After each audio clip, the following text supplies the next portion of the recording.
मौर्य साम्राज्य। एनसीईआरटी के इस पैटर्न में हम मौर्य साम्राज्य की नींव कैसे और किन परिस्थितियों में पड़ी तथा इस साम्राज्य के प्रमुख अभिलक्षणों के बारे में आज हम सीखेंगे। मौर्य शासन के दौरान उनकी सामाजिक एवं राजनीतिक नीतियाँ क्या थी। तो चलते हैं मौर्य साम्राज्य की ओर। मौर्य साम्राज्य के रूप में पहली बार भारत में एक अखिल भारतीय साम्राज्य का निर्माण हुआ। अखिल भारतीय साम्राज्य का अर्थ ये होता है कि मौर्य साम्राज्य का जो विस्तार है वो संपूर्ण भारत में हुआ। मौर्य वंश के प्रमुख शासक चंद्रगुप्त मौर्य, बिंदुसार एवं अशोक थे, जिनके प्रयासों से राज्य का विस्तार एवं विकास हुआ। मौर्य साम्राज्य के विषय में जो जानकारी है वो कौटिल्य के अर्थशास्त्र से, दीपवंश एवं महावंश जो कि बौद्ध धर्म ग्रंथ हैं इनसे इस विषय में जानकारी मिलती है, तथा वायु पुराण तथा जैन साहित्य एवं विशाखा दत्त के मुद्दा राक्षस एवं अशोक के शिलालेख एवं मेगास्थीन की इंडिका से इस काल के विषय में जानकारी प्राप्त होती है। तो चलते हैं हम चंद्रगुप्त मौर्य के बारे में। चंद्रगुप्त मौर्य का जो शासनकाल रहा वो 321 से 298 ईस्वी पूर्व रहा। चंद्रगुप्त मौर्य ने अपने गुरु चाणक्य की सहायता से नंद वंश के अंतिम शासक धनानंद को पराजित करके मौर्य साम्राज्य की नींव डाली। ब्राह्मण साहित्य के अनुसार चंद्रगुप्त मौर्य एक क्षूद्र का पुत्र था, जबकि बौद्ध एवं जैन साहित्य के अनुसार चंद्रगुप्त मौर्य एक क्षत्रिय था, एवं मुद्दा राक्षस के अनुसार यह एक निम्न कुल का माना गया है। मुद्दा राक्षस विशाखा दत्त की रचना है। यहाँ पर प्रमुख इतिहासकारों ने के कुछ मत हैं, उनके विषय में हम जानकारी प्राप्त कर लेते हैं, जिसमें जस्टिन एस्टेबो तथा एरियन ने चंद्रगुप्त मौर्य को सेंडोकोर्स कहा है, तथा एम्पियानस जो कि एक यूनानी ग्रंथ है एवं प्लूटार्क ने एंडोकोर्स कहा है। तो चंद्रगुप्त मौर्य के दो नाम थे, एक नाम सेंडोकोर्स, दूसरा नाम एंडोकोर्स। सेंडोकोर्स चंद्रगुप्त मौर्य को जस्टिन एस्टेबो और एरियंस नामक इतिहासकार ने कहा है, जबकि जो एंडोकोर्स है वो एम्पियानस और प्लूटार्क में ने चंद्रगुप्त मौर्य को एंडोकोर्स कहा है। सर्वप्रथम विलियम जोन्स ने सेंडोकोर्स को चंद्रगुप्त मौर्य से स्थापित किया है। एम्पियानस लिखता है कि 305 ईस्वी पूर्व चंद्रगुप्त मौर्य ने तात्कालिक यूनानी शासक सेल्यूकस निकेसन को पराजित किया था। संधि हो जाने के पश्चात सेल्यूकस निकेसन ने चंद्रगुप्त को 500 हाथी लेकर बदले में हेरात, कंधार और बल्चिस्तान और काबुल के क्षेत्र के कुछ भागों से सौंप दिया। तो जिसका उल्लेख एम्पियानस में मिलता है, और अपनी पुत्री हेलेना का विवाह चंद्रगुप्त से कर दिया। इस युद्ध का विवरण सिर्फ एम्पियानस में मिलता है। तो चंद्रगुप्त मौर्य को हेरात, कांधार और बल्चिस्तान और काबुल क्षेत्र मिल जाने के कारण इसका विस्तार पाकिस्तान तक हो गया था। बंगाल पर चंद्रगुप्त जो विजय के बारे में महास्थान अभिलेख से जानकारी मिलती है। महास्थान अभिलेख चंद्रगुप्त मौर्य से संबंधित है। महास्थान अभिलेख में लिखा गया है कि चंद्रगुप्त मौर्य ने बंगाल पर विजय प्राप्त की थी, जो कि बंगाल में स्थित है। महास्थान अभिलेख जो कि पश्चिम बंगाल में स्थित है, महास्थान नामक स्थान पर। चंद्रगुप्त मौर्य को दक्षिण विजय के बारे में दक्षिणी ग्रंथ, तमिल ग्रंथ जिसे कहा जाता है आहा नन्नूर तथा पूरा नन्नूर में इसकी जानकारी मिलती है कि चंद्रगुप्त मौर्य ने दक्षिण भारत पर भी विजय प्राप्त की थी। यूनानी लेखक प्लूटार्क ने एक विवादित बयान लिखा है कि चंद्रगुप्त मौर्य ने 6 लाख सेनानियों को संपूर्ण भारत में रौंद दिया।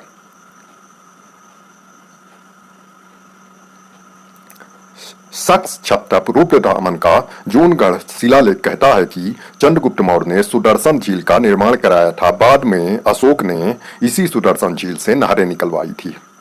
सेहागौरा ताम्रपत्र, सेहागौरा जो कि उत्तर प्रदेश में है, एक ताम्रपत्र प्राप्त हुआ है, तथा महास्थाना अभिलेख चंद्रगुप्त मौर्य से संबंधित हैं। ये दोनों अभिलेख अकाल के समय में चंद्रगुप्त मौर्य द्वारा किए गए राहत कार्यों के विषय में विवरण देते हैं। तो महास्थाना अभिलेख तथा सेहागौरा ताम्रपत्र दोनों अभिलेख चंद्रगुप्त मौर्य से संबंधित थे। अपने जीवन के अंतिम चरण में अपने पुत्र के पक्ष में सिंहासन छोड़कर चंद्रगुप्त मौर्य ने जैन साधु भद्रबहु से जैन धर्म की दीक्षा ली और सावरबेला में जाकर 298 ईस्वी पूर्व में उपवास द्वारा अपने शरीर का त्याग कर दिया। एक बात और है चंद्रगुप्त मौर्य के विषय में कि चंद्रगुप्त मौर्य के प्रधानमंत्री का नाम चाणक्य था तथा चंद्रगुप्त मौर्य एक ऐसा प्रथम शासक था जिसने दक्षिण भारत पर विजय प्राप्त की थी। अब चलते हैं बिंदुसार के बारे में। तो बिंदुसार का जो शासन का समय रहा 298 ईस्वी से 273 ईस्वी पूर्व रहा। चंद्रगुप्त मौर्य के पश्चात उसका पुत्र बिंदुसार ने शासन की बागडोर अपने हाथ में ली। यूनानी लेखकों ने इसे अमित चेष्ट या अमित घात कहा गया है।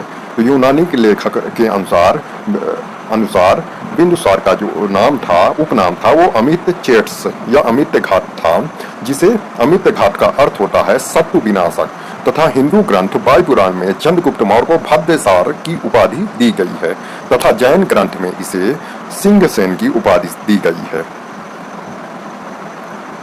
चंद्रगुप्त बिंदुसार का जो प्रमुख प्रधानमंत्री थे तो प्रारंभिक में इनके प्रधानमंत्री चाणक्य थे, बाद में खल्लाटक इनके प्रधानमंत्री बने।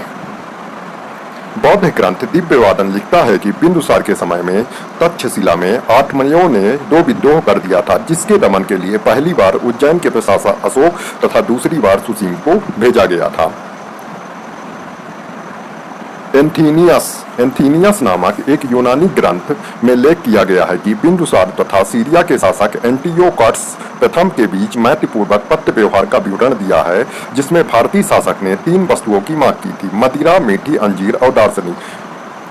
सीरियाई सम्राट ने प्रथम 2 मदिरा तथा मीठी अंजीर वस्तुएं भिजवा दी थी, परंतु तीसरी वस्तु अर्थात दार्शनिक के संबंध में कहा गया कि यूनानी कानून के अनुसार दार्शनिकों का विक्रय नहीं किया जाता है। सीरिया के शासक एंटियोकॉस ने डाइमेकस को मिस्र के शासक टलेमी दुटी ने डायनेसिस नामक राजदूत मौर्य दरबार में भेजा था। बिंदुसार अजीबक संप्रदाय का अनुयायी था। तो बिंदुसार के बारे में बिंदुसार ने अपने साम्राज्य का विस्तार जितना चंद्रगुप्त मौर्य ने किया था वहीं तक बनाए रखा एवं उसकी व्यवस्थाओं को बनाए रखा तथा बिंदुसार के समय में जो भारत के जो संबंध हो गए थे वो यूनान तथा सीरिया तक हो गए थे। तो बिंदुसार ने यूनानी सीरिया के सम्राट एंटिकोस प्रथम से को महत्वपूर्ण व्यवहार पत्र लिखा था तथा उनसे 3 चीजें मंगवाई थी: अंजीरा, शराब और दार्शनिक। तो सीरिया के सम्राट ने अंजीरा और शराब को चंद्रगुप्त मौर्य के दरबार में भेज दिया था तथा दार्शनिकों को इस आधार पर नहीं भेजा कि यूनानी कानून के अनुसार दार्शनिकों का विक्रय नहीं किया जा सकता है। सीरिया के शासक एंटिकोस ने डायमेकस एवं मिस्र के शासक टलेमी दुटी ने डायनोसिस नामक राजदूत मौर्य दरबार में भेजा था। तो कभी कभी क्वेश्चन बन जाता है कि डायमेकस किसके दरबार में आया था। तो डायमेकस आया था बिंदुसार के दरबार में। अब चलते हैं सम्राट अशोक के बारे में। तो सम्राट अशोक के बारे में चलते हैं। तो सम्राट अशोक का जो शासन काल रहा वो तो 273 से 232 ईस्वी पूर्व रहा। बौद्ध ग्रंथ महावंश लिखता है कि सम्राट अशोक ने अपने 99 भाइयों की हत्या करके मंत्री राधागुप्त की सहायता से अपने बड़े भाई एवं सौतेले भाई सुसीम को गद्दी से हटाकर राजगद्दी प्राप्त की थी, ऐसा बौद्ध ग्रंथ महावंश लिखता है। अशोक को उसके शिलालेख में सामान्यतः देवम पिए कहकर संबोधित किया गया है। अशोक का जो शिलालेख है तो अधिकतर शिलालेख में उसे देवम प्रियदर्शनी नाम से संबोधित किया गया है। भब्बू अभिलेख में उसे प्रियदर्शनी जबकि मास्की में बुद्ध शाक्य भी कहा गया है। भब्रू अभिलेख में उसे प्रियदर्शनी तथा मास्की में बुद्ध शास्त्र कहा गया है। अब यहाँ पर आपके मन में एक प्रश्न जरूर आया होगा कि ये भब्रू अभिलेख कहाँ पर स्थित है। तो भब्रू अभिलेख राजस्थान में स्थित है जबकि मास्की अभिलेख कर्नाटक में स्थित है। तो मास्की अभिलेख अधिकतम क्या है दक्षिण भारत में था। तो दक्षिण भारत में बौद्ध धर्म का प्रचार सबसे ज्यादा हुआ था मौर्य काल में। इस कारण से इनको मास्की अभिलेख में बुद्ध शाक्य कहा गया जबकि भब्बू अभिलेख में अशोक को प्रियदर्शनी कहा गया था। अशोक नाम का उल्लेख जो है मास्की, गुर्जरा तथा निट्टूर में मिलता है। अशोक नाम का उल्लेख भी मास्की, जो कि कर्नाटक में स्थित है, अभिलेख में मिलता है। सर्वप्रथम 1837 ईस्वी में जेम्स प्रिंसेप नामक अंग्रेजी विद्वान ने अशोक के लेखों को सर्वप्रथम पढ़ा था। किस लिपि में पढ़ा था? ब्राह्मी लिपि में पढ़ा था। तो अशोक के अभिलेखों को पढ़ने का सर्वप्रथम से जेम्स प्रिंसेप को जाता है। बौद्ध ग्रंथ दीपवंश और महावंश में अशोक को देवम्पिय की उपाधि से सम्मानित किया गया है। अर्थात देवम्पिय उपाधि बौद्ध ग्रंथ के अनुसार दी गई है, जबकि मास्की अभिलेख में अशोक नाम का उल्लेख मिलता है। अब बात करते हैं अशोक के बारे की माता के बारे में। तो बौद्ध ग्रंथ में अशोक की माता का नाम धम्मा तथा शुभधांगिनी मिलता है। बौद्ध ग्रंथ से अशोक की पत्नी असंधिमित, महादेवी, पद्मावती, तिस्ना रक्षिता तथा प्रयाग स्तंभ लेख से करुणावती का नाम प्राप्त होता है। तो अशोक के जो पत्नियों के नाम थे वो बौद्ध ग्रंथ के अनुसार धम्मा, शुभधांगिनी, अशोक के जो पत्नियों के नाम थे वो थे असंधि मित्र, महादेवी और कृष्ण रक्षित थे, जबकि उनकी माता का नाम बौद्ध ग्रंथ के अनुसार धम्मा और शुभधांगिनी था। जबकि प्रयाग स्तंभ लेख में करुणावती का नाम प्राप्त होता है। अशोक जो था अपनी पत्नी करुणावती से सबसे ज्यादा प्रभावित था। ये क्वेश्चन बनता है कि अशोक अपनी किस पत्नी से सबसे ज्यादा प्रभावित था? तो वो थी करुणावती। बौद्ध ग्रंथ में अशोक के दो पुत्रियों संघमित्रा तथा चरुमकी का उल्लेख मिलता है तथा दो पुत्र कुणाल तथा महेंद्र का उल्लेख मिलता है। तो बौद्ध ग्रंथ जो महावंश और दीपवंश लिखते हैं कि अशोक के जो दो पुत्रियां थी वो संघमित्रा थी और चरुमकी थी। चरुमकी जो थी वो का विवाह नेपाल में हुआ था, जबकि संघमित्रा जो थी वो बौद्ध भिक्षु बन गई थी। और उनके दो पुत्र हुए थे का उल्लेख मिलता है कुणाल तथा महेंद्र। जबकि तीवर का उल्लेख प्रयाग बस्ती जो कि इलाहाबाद में स्थित है में मिलता है। प्रयाग स्तंभ लेख में मिलता है। प्रयाग स्तंभ में तीवर का उल्लेख मिलता है। जबकि राजतारंगनी जो कि विशाखा दत्त की रचना है, इनके पुत्र जालौक का भी उल्लेख मिलता है।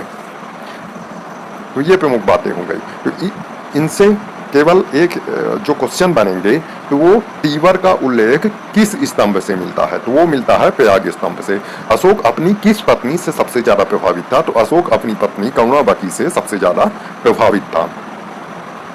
ये क्वेश्चन पूछे जा सकते हैं एनसीईआरटी पाठ्यक्रम से। साथ ही अशोक के मंत्री का क्या नाम था? अशोक के मंत्री का जो नाम था वो था राधागुप्त। तो राधागुप्त की सहायता से ही अशोक ने अपने भाई सुसीम को गद्दी से हटाकर राज्य प्राप्त किया था, ऐसा महावंश लिखता है। महावंश के अनुसार अशोक ने अपने 99 भाइयों की हत्या की थी। अब बात करते हैं राजनीतिक जीवन के बारे में अशोक की। तो अशोक ने अपने राज्याभिषेक के 9वें वर्ष अर्थात 261 ईस्वी पूर्व, अशोक का राज्याभिषेक 269 में हुआ था, तो 261 ईस्वी पूर्व कलिंग पर विजय प्राप्त की थी। अपने राज्याभिषेक में 9वें वर्ष 261 ईस्वी पूर्व अशोक ने कलिंग पर विजय का उल्लेख 13वें शिलालेख में मिलता है। तो अशोक के जो कलिंग अभियान का उल्लेख 13वें शिलालेख में मिलता है। हम आपको शिलालेख के विषय में जो जानकारी है वो ट्रिक के माध्यम से याद करवाएंगे। उस समय कलिंग का राजा कौन था, इसके विषय में कोई अभी लिखित साक्ष्य उपलब्ध नहीं है। मौर्य शासक अशोक के 13वें शिलालेख से यह भी ज्ञात होता है कि अशोक के 5 यवन राजाओं के साथ मैत्री संबंध थे। मतलब यवन राजाओं के साथ अशोक के मैत्री संबंध थे, जिसमें से पहले ही मौर्य साम्राज्य के मैत्री संबंध थे, सीरिया से थे और यूनान से थे। तो इनके जो अशोक के मैत्री संबंध थे वो थे सीरिया के राजा से, मिस्र के राजा से, मकदूनिया के राजा से, और ये प्रमुख राजा थे जिनसे इनके संबंध थे। ये जानकारी के लिए है। अशोक के दूसरे एवं 13वें शिलालेख में संगम राज्य, चोल पांड तथा केरमपुट्टम सहित ताम्रपाणी श्रीलंका की सूचना मिलती है। तो दूसरे और 13वें शिलालेख से अशोक के यह मिलता है कि उस समय चोल और पांड राज्यों का शासन था दक्षिण भारत में।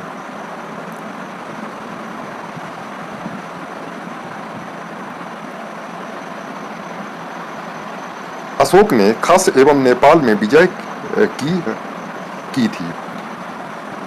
राजतारंगनी लिख के अनुसार अशोक ने नेपाल और श्रीनगर को जीता था तथा राजतारंगनी के अनुसार अशोक ने कश्मीर में श्रीनगर तथा नेपाल में देवपत्तम नामक नगर बसाया था। देवपत्तम नगर चरुमती के लिए अशोक ने बसाया था, ऐसा राजतारंगनी में उल्लेख है।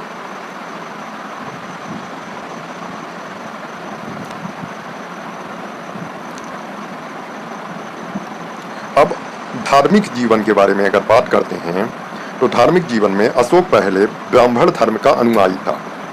राजतारंगनी के अनुसार वह सबसे पहले शैव धर्म का उपासक था। ऐसा राजतारंगनी में लिखा गया है कि अशोक पहले शैव धर्म का उपासक रहा होगा। उसके अभिलेख में सर्वत्र उसे देवन पीय अर्थात देवताओं का पीय कहा गया है, अर्थात देवताओं का पीय या देखने में सुंदर। इससे उसके हिंदू धर्म में आस्था के संकेत मिलते हैं, ऐसा राजतारंगनी में लिखा गया है। सिंघाली अनुसूर्विया जैसे दीपवंश एवं महावंश के अनुसार अशोक ने अपने शासन के चौथे वर्ष में अपने बड़े भाई सुमन के पुत्र निग्रोध के व्यक्तित्व से प्रभावित होकर बौद्ध धर्म ग्रहण कर लिया था। ये बहुत इंपॉर्टेंट चीज यहाँ पर लिखी गई है कि अशोक ने बौद्ध धर्म किसके प्रभाव में आकर स्वीकार किया था, तो अपने भाई के पुत्र सुमन के पुत्र निग्रोध के प्रभाव में आकर अशोक ने बौद्ध धर्म स्वीकार किया था। तत्पश्चात मोगली पुत्र कृष्णम के प्रभाव में आकर वह पूर्ण रूप से बौद्ध धर्म हो गया था। दिव्यवादन लिखता है कि अशोक को बौद्ध धर्म में दीक्षित करने का श्रेय उपगुप्त नामक बौद्ध भिक्षु को जाता है, ऐसा दिव्यवादन लिखता है बौद्ध ग्रंथ। अशोक ने राज्याभिषेक के 10वें वर्ष बोध गया एवं 12वें वर्ष निगाली सागर तथा 20वें वर्ष लुम्बिनी की यात्रा की थी। निगाली सागर में कनक मुनि के स्तूप का संवर्धन किया था। लुम्बिनी में भूमि कर घटाकर 1/8 भाग कर दिया था, जिसका उद्धरण रुम्बी देही अभिलेख में मिलता है। रुम्बी देही अभिलेख में इस बात का उद्धरण मिलता है कि अशोक ने लुम्बिनी की यात्रा की थी एवं बौद्ध धर्म से प्रभावित होकर उन्होंने भूमि कर को घटाकर 1/8 भाग कर दिया था। अशोक के धर्म के बारे में बात करते हैं तो धर्म शब्द जो है संस्कृत भाषा के धर्म या का प्राकृतिक रूपांतरण है। अशोक के धर्म की परिभाषा राहुलोवाद सुतम से ली गई है। यहाँ पर इम्पोर्टेंट पॉइंट ये है कि जो धर्म है उसकी परिभाषा राहुलोवाद सुतम से लिया गया है। मतलब राहुल और उनकी माता के बीच में जो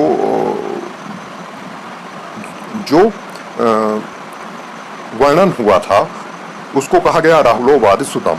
तो राहुलोवाद सुतम से अशोक के धर्म की परिभाषा ली गई है।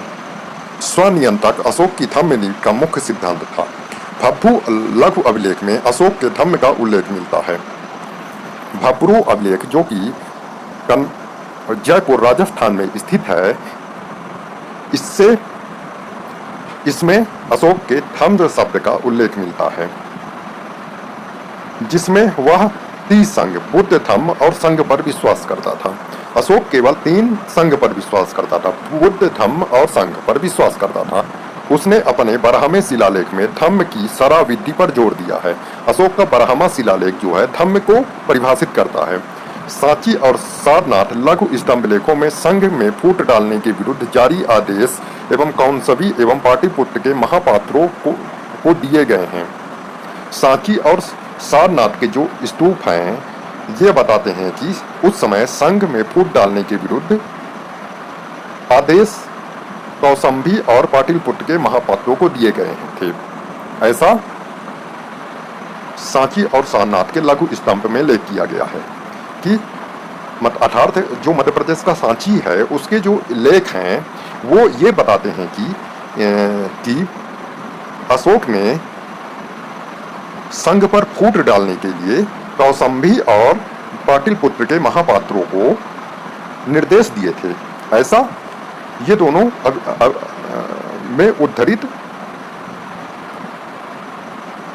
शिलालेख में उद्धरित लेख बताते हैं।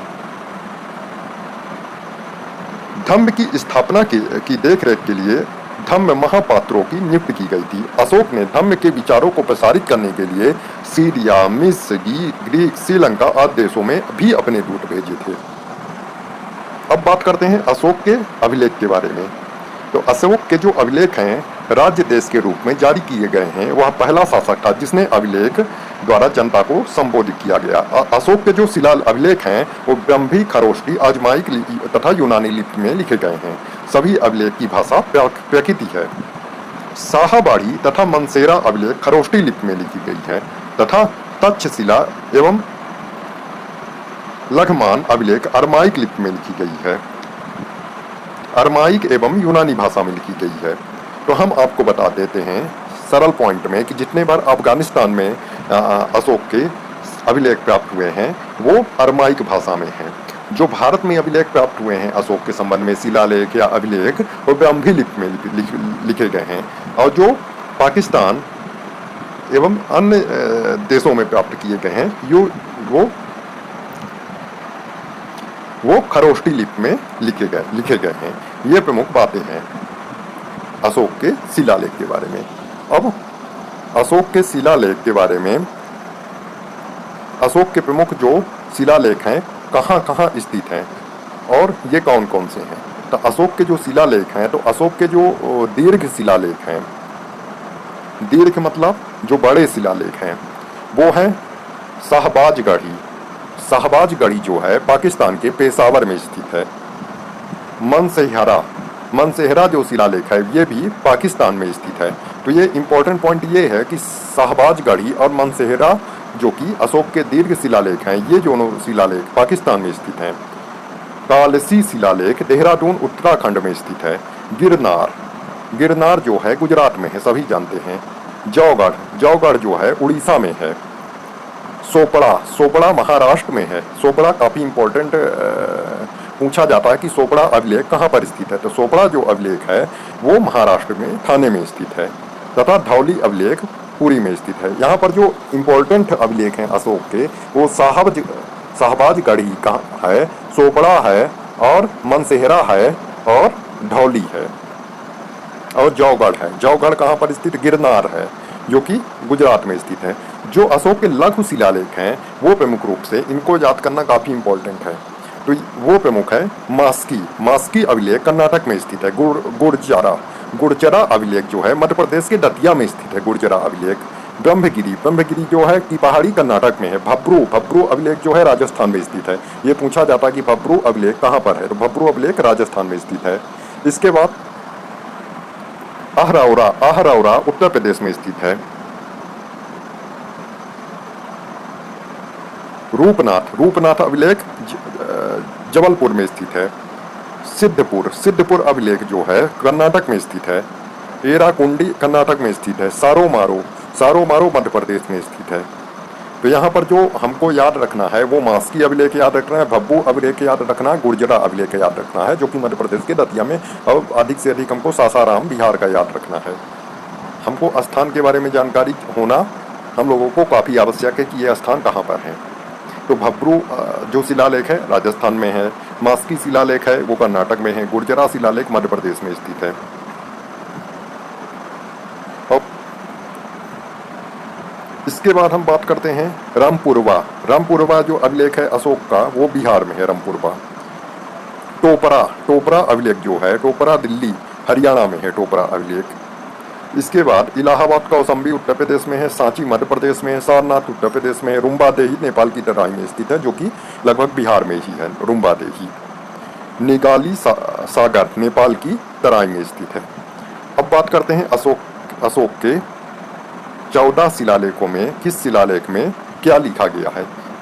इस संबंध में हम एक ट्रिक के माध्यम से याद करेंगे। इसके बाद हम अशोक की प्रशासनिक व्यवस्था मौर्य काल की एवं मौर्यकालीन प्रांतों के बारे में जानेंगे।